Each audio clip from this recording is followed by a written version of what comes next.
You talked about prepping for Ranger School. You talked about, let's walk through Ranger School real quick. Can you Okay. walk me through kind of that process of Ranger School? And, I know you had a little snafu in the middle and kind of, talk about that. You called me, gave you some solutions, just kind of elaborate on your Ranger School process, because I'm pushing a ton of dudes that way, man. Like, I love it, Yeah. So I had to do it twice, and my first time, I got the boot for a med drop, which I wasn't nutritionally prepared, and I ended up dropping out with a 108 core temperature. And that's when we spoke with you, and you're like, you got to pound this salt. So just jumping into that part real quick. The next time, I increased my salt intake, and I never felt shitty again. But to do the start of Ranger School, first is the wrap week, which is where you just it's your first initial body shock of no sleep, very little food, and like it's a complete like fuck down of your body. You're doing like strenuous workouts the whole time. You're also having to pass all these physical events. So you got to do your initial PT test, which is 49 push-ups, 59 sit-ups, and a 5-mile run under 40 minutes. Once you pass that, you're good to go. Then you got to do land navigation and day and night, which, if you have basic land nav skills, it should be no problem. Then you do a combat water survival assessment test, where you do a zip line. You got to walk across a high beam of water, and you got to swim 15 meters, and you got to ditch your gear once you're underwater. Then from there, I'm trying to see what's after that. Then you do a Ranger tactical task, where you operate with a 240 machine gun, M249 machine gun. You learn how to operate all the radios and how to deploy a claymore. Then once you pass that, then your last like physical event is the 12-mile ruck. And you also have obstacle courses in between. That's wrap week, and those are requirements that you need to pass to go on to the next phase. That's the biggest part of Ranger School that's going to have the most drops of people. So physically or mentally prepare yourself to pass this first week, and it's going to look pretty good from there on. Then you go on to a Darby Phase, which is all patrols, and it's like a very strict, by the book, follow the steps to do it right and get a go. And you're operating at a squad level. So squad level is bigger than normal.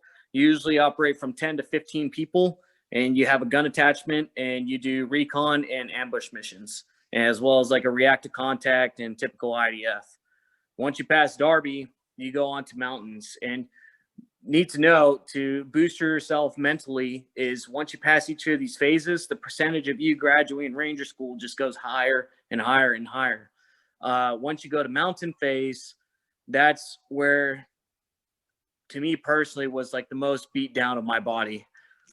There's longer walks, heavier rucks, and you operate at the platoon level. And you either going to operate as a squad leader, platoon sergeant, or a platoon leader is where you get evaluated.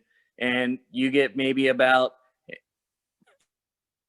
30 minutes to an hour and a half, if you're lucky, of sleep. And then you start the next day, and you do 2 5-day FTXs.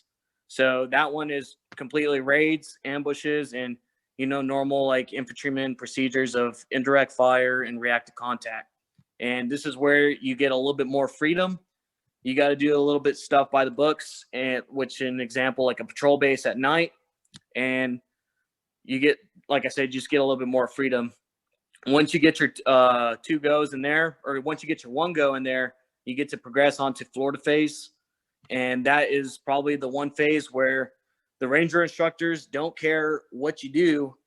You could have like freedom of how you operate, as long as you complete the mission successfully.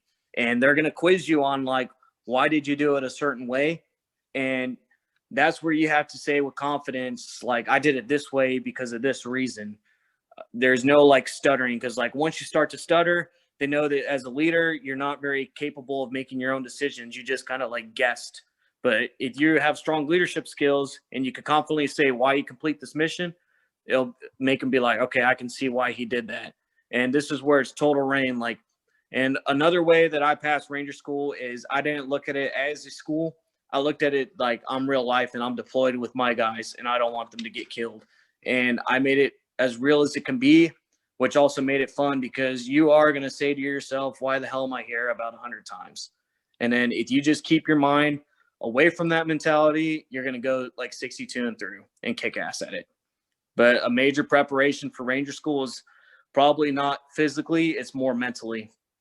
Like the first time, I can honestly say I wasn't as mentally prepared as I was the second time, and it made a hell of a difference the second time I went.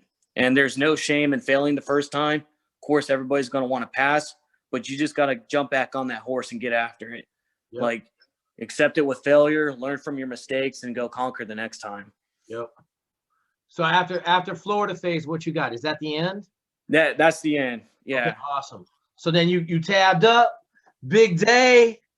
You were in there with my dude, Ant Lanier. I was so proud. You know, I got the phone call. Awesome, man. Awesome. Okay.